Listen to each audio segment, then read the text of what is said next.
오늘 누가복음 13장 1절에서 9절의 말씀을 가지고 멸망하지 않는 유일한 방법이란 제목으로 하나님 말씀 전하도록 하겠습니다. 여전히 예수님 앞에 많은 사람들이 둘러싸여 있었습니다. 그리고 예수님은 그들을 향하여 누가복음 12장부터 말씀과 가르침을 그들에게 전해주고 계셨습니다. 계속해서 저희가 누가복음을 강의하고 나가 있는데 누가복음 12장부터 좀 오래되었지만 한번 뒤돌아보면 육신을 죽일 수 있는 자들을 두려워하지 말고 죽은 후에 우리를 지옥불에 던져 넣을 수 있는 권세 있는 하나님만 두려워하라, 이렇게 제가 12장을 시작하였습니다. 무엇을 먹을까? 무엇을 입을까? 무엇을 마실까? 염려하지 말라. 목숨이 음식보다 중요하고 몸이 의복보다 중요하다. 하늘에 나는 참새들도 길가의 백합들도 하나님께서 다 먹이시니 이방인들이 구하는 것들 구하지 말고 조금 더 지혜로운 하나님의 백성으로 오직 하나님 나라를 구하며 살아가라. 하루하루가 중요한데 소중한데 너희의 그 마음을 탐심과 악독으로 가득 채우며 살지 말고 하나님께서 베풀어 주신 그 은혜, 빚진 자의 그 심정으로 살아가되 우리 주님께서 생각하지 않은 날, 알지 못하는 시간에 다시 오실 터이니 하늘을 보면 오늘의 날씨를 우리가 깨달아 알 수 있듯이 신랑을 맞이할 신부처럼 영적으로 늘 깨어 있어야 한다라고 가르쳐 주셨습니다. 그랬더니 오늘 본문에 두어 사람이 예수님께 와서 말하는 거죠. 주님, 빌라도가 어떤 갈릴리 사람들의 그 피를 그들의 제단에 섞은 일이 있었습니다 라고 예수님께 아뢰었다라고 오늘 본문이 시작합니다. 빌라도, 어떤 갈릴리 사람들의 피를 제물에 섞은 사건이 도대체 무슨 일일까? 진짜로 일어난 일일까? 궁금해지기 시작했습니다. 그래서 제가 갖고 있는 자료들을 검색해 보았습니다. 그랬더니만 초대교회 역사가, 유대 역사가를 썼던 역사가 요세푸스의 유대 고대사에 이런 이야기가 나옵니다. 빌라도가 집권하고 있었을 때 원래 총독의 집권기는 3년입니다. 그런데 로마 황제는 유독 이 빌라도에게 장기 집권을 허락하였습니다.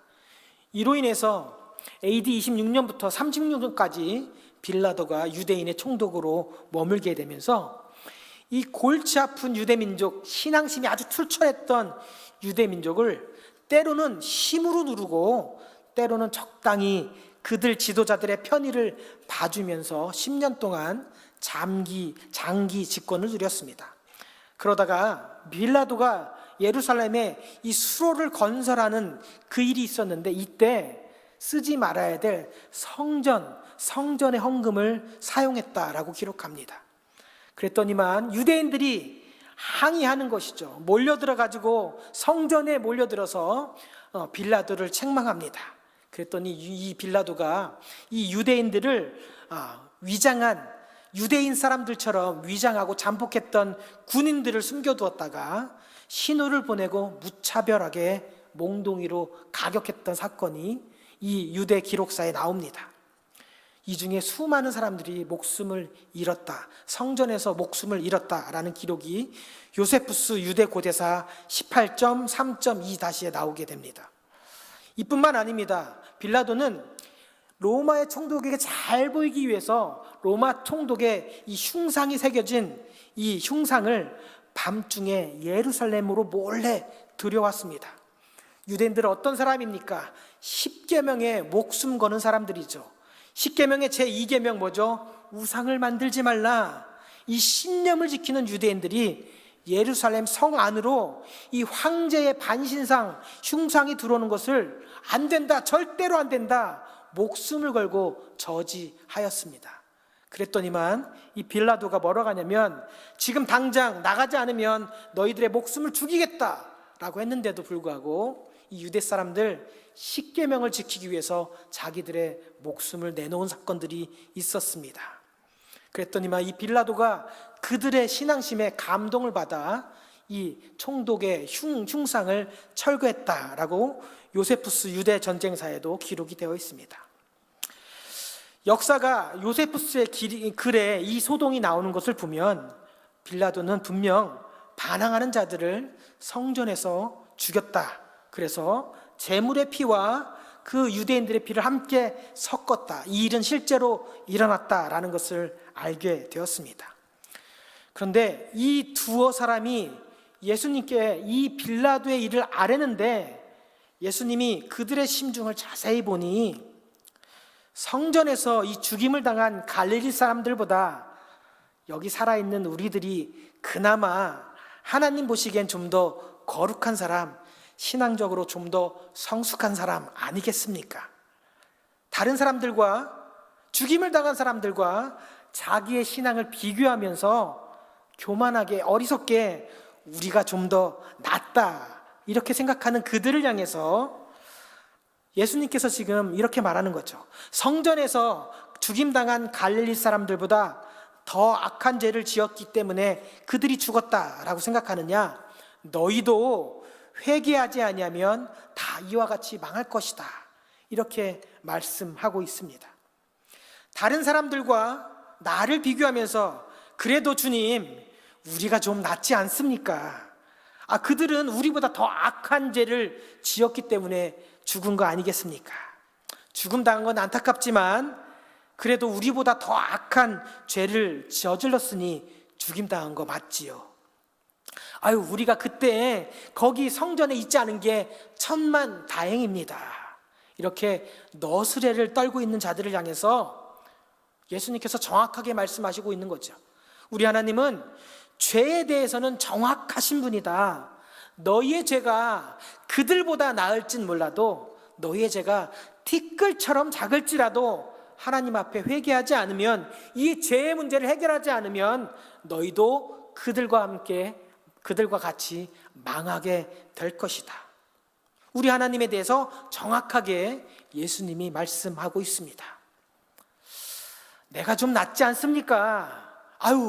불행 중 천만 다행입니다 생각하는 그들에게 너희의 죄값이 아무리 작을지라도 그 죄의 문제를 해결하지 않으면, 회개하지 아니하면 너희도 그들처럼 망하게 될 것이다. 그러면서 예수님은 또 실로암 망대 사건을 이야기하십니다. 그래서 혹시나 실로암 사건도 있는지 제가 또 검색해 봤는데 실로암 사건은 나오지 않았습니다.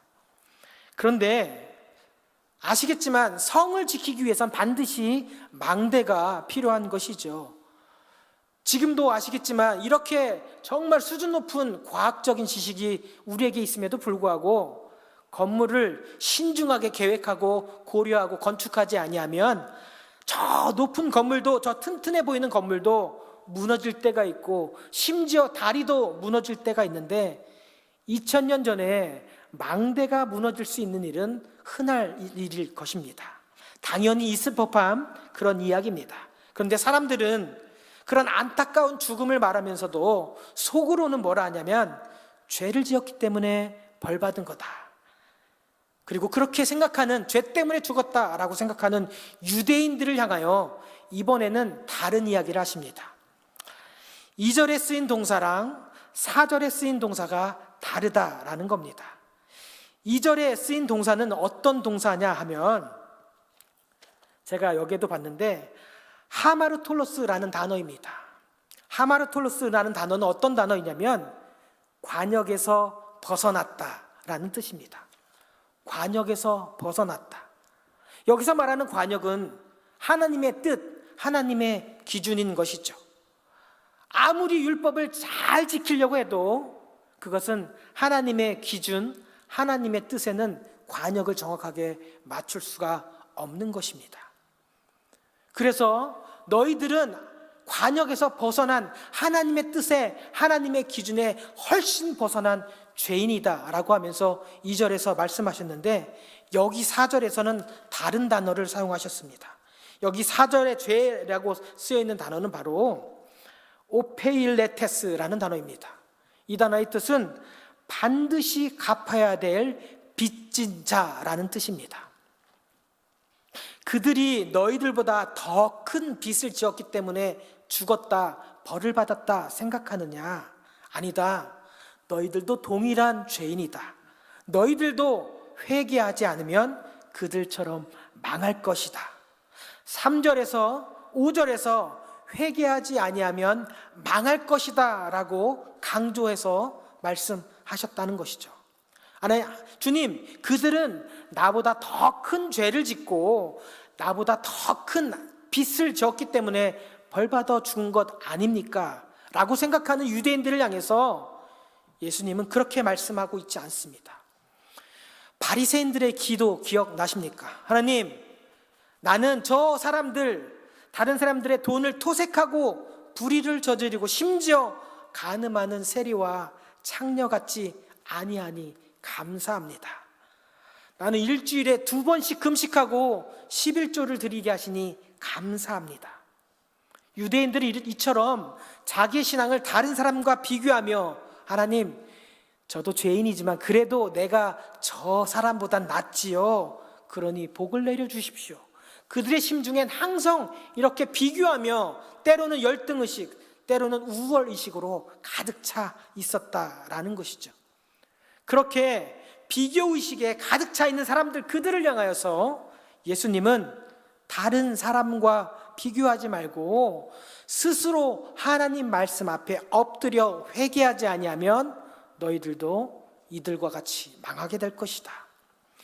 아무리 너희 눈에 티끌처럼 작은 죄일지라도 이 죄값을 물지 아니하고는 한 푼이라도 갚지 아니하고는 지옥에 떨어질 터이니 다른 사람들과 비교하지 말고 다른 사람들보다 낫다라고 교만하게 생각하지 말고 회개하지 아니하면 너희들도 다 이와 같이 망할 것이다. 신앙적 우월감, 때로는 신앙적 교만함에 빠져있는 우리를 향하여서 회개하라, 회개하라 이렇게 2번이나 강조하고 계신 겁니다. 우리도 가끔 보면 그래도 내가 김 집사님보다 낫죠. 나도 이렇게 힘들게 집사되고 권사까지 달았는데 아유, 내가 교회를 위해서 봉사한 게 몇 년째인데 스스로 위로하면서 때로 내 신앙을 다른 다른 사람들과 비교할 때가 있다는 것이죠.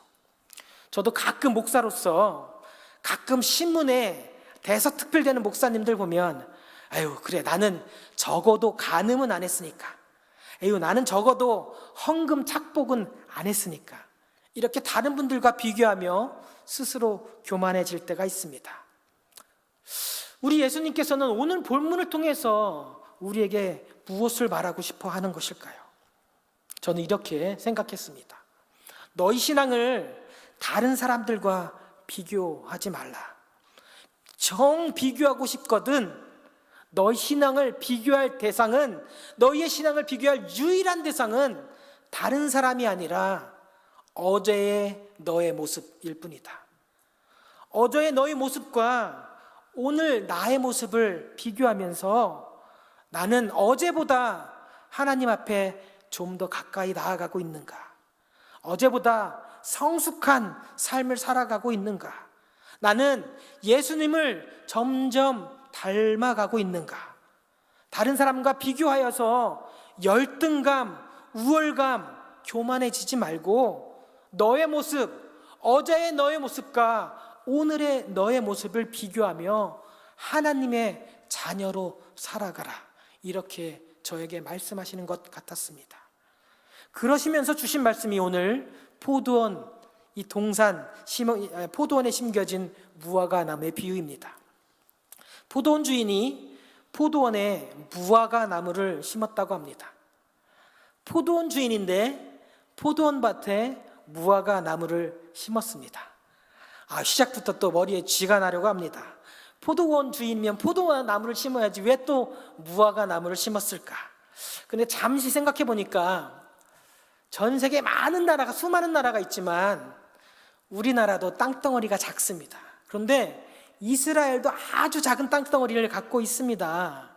그래서 그 작은 땅덩어리 안에서 그 땅을 최대한으로 잘 효용하기 위해서 어떻게 하냐면 이스라엘도 그렇고 우리나라도 이모작을 하는 것이죠.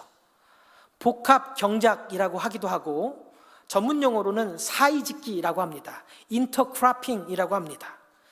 좁은 땅 안에서 최대한 열매를 수확을 많이 하기 위해서 포도나무와 포도나무 중간중간에 무화과나무, 올리브나무, 석류나무를 함께 심어서 많은 열매를 함께 얻는 방법입니다.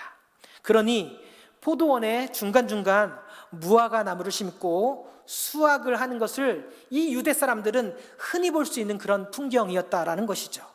그런데 주인이 3년 동안 열매를 기다리면서 이 무화과나무를 기다립니다. 그런데 잎은 풍성하지만 열매를 맺는 게 없다라고 하는 것이죠. 우리나라 농식품 백과사전에 의하면 이 무화과나무는 심은 첫 해부터 과실을 맺을 수 있다라고 합니다. 그런데 풍성한 수확은 2, 3년이 지나야 그때부터 풍성한 수확이 나온다라고 기록되어 있습니다. 주인의 입장에서 3년을 기다려줬는데 열매를 맺지 못하면 당연히 찍어버리는 것이 이치에 맞는 것일 것입니다. 3년 동안 기다렸다면 충분히 인내심을 가지고 기다린 것 아닌가요? 3년 동안 기다렸는데도 불구하고 잎은 무성한데 아무런 열매를 맺지 못한다면 당연히 도끼로 찍어버려야 되는 것이 맞는 것입니다. 그런데 주인이 아닌 포도원 지기가 이렇게 말을 하고 있습니다. 우리 한번 8절을 같이 한번 읽어보실까요? 8절 시작. 대답하여 이르되 주인이여 금년에도 그대로 두소서. 내가 두릅하고 거름을 줄이니. 주인님 금년에 한 번만 더 기회를 주십시오. 내가 열매를 맺을 수 있도록 땅을 두루두루 팔 것이고 또 거름까지 주겠습니다.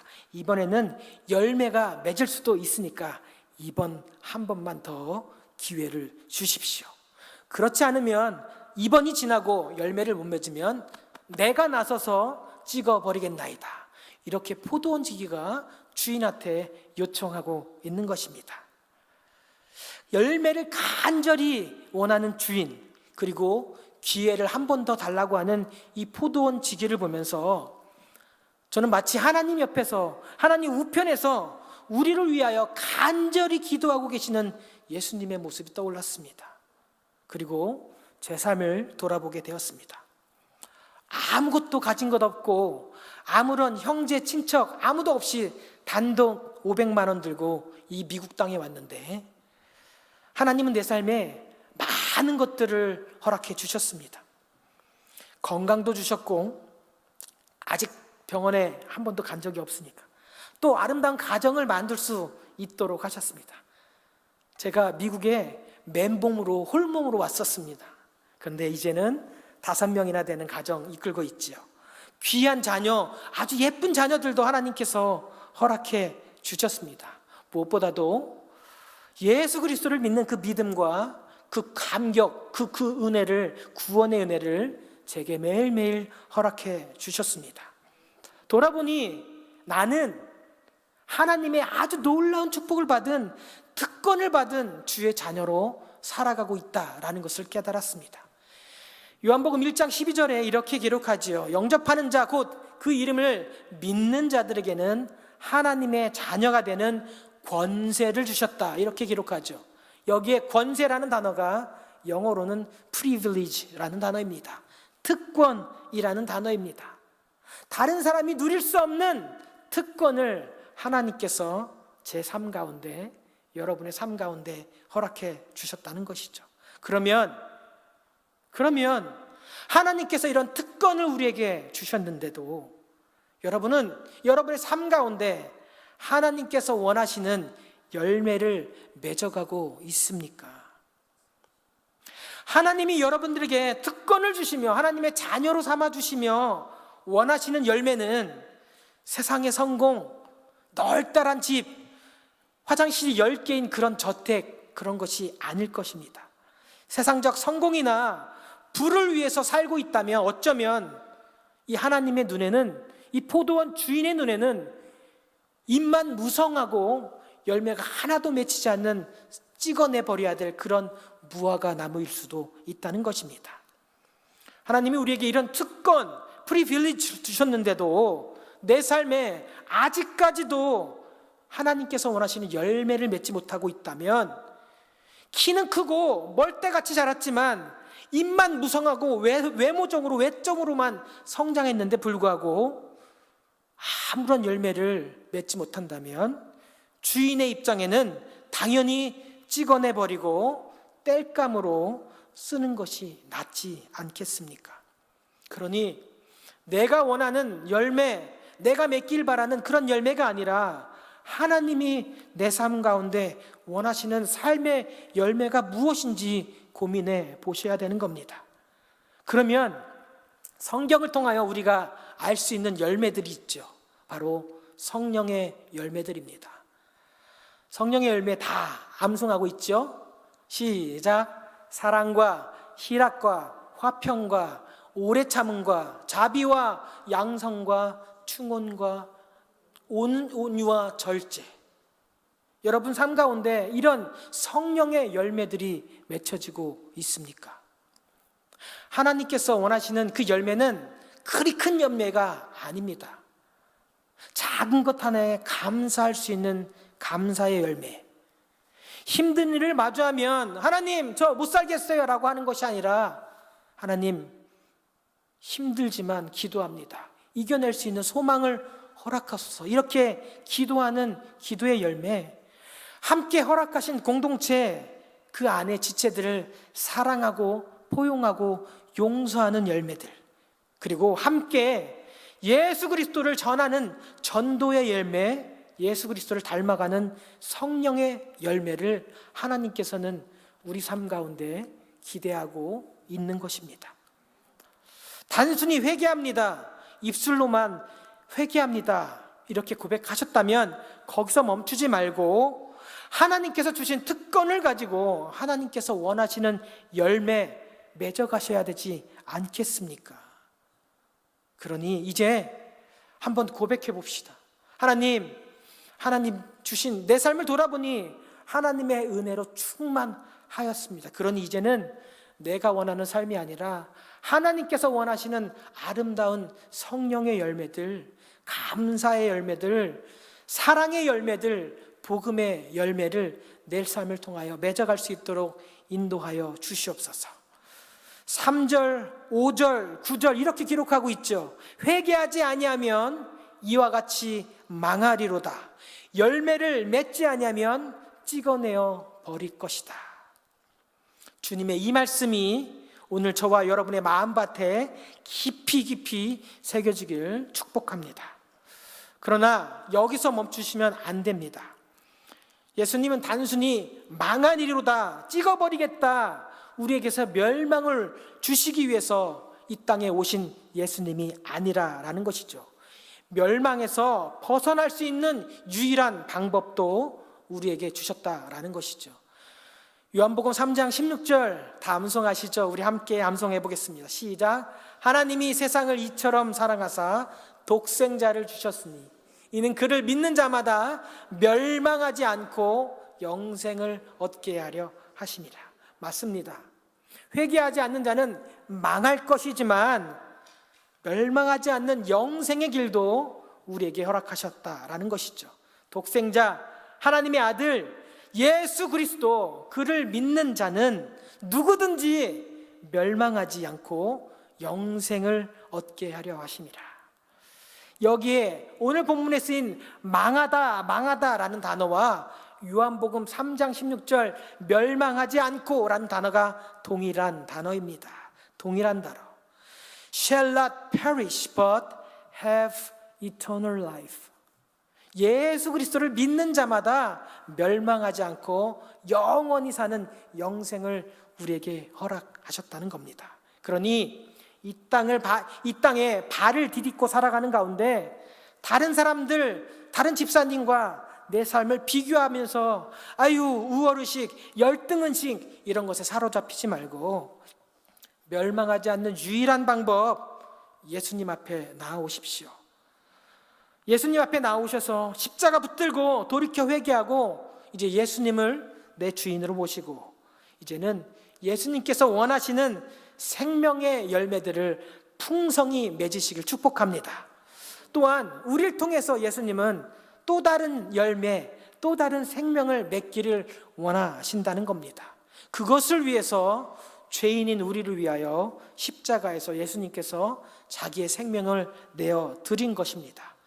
그러니까 이제는 내 옆에 있는 형제, 자매, 우리 지체들과 함께 서로 사랑하며 섬기며 겸손하게 하나님께서 원하시는 이 성령의 열매들, 생명의 열매들 함께 맺어갈 수 있도록, 함께 수확할 수 있도록 이번 전교인 수련회를 통하여 마음을 나누고 비전을 나누고 우리가 걸어가야 될 그 길, 우리가 감당해야 될 그 사명들 함께 놓고 기도하길 원합니다. 전교인 수련회 함께 참여하셔서 다시 한번 하나님께서 우리에게 맺길 원하시는 하나님의 열매가 무엇인지 바라고 기대하시고 열매를 맺어가시는 저와 여러분 되시길 예수님의 이름으로 축복합니다. 기도하겠습니다.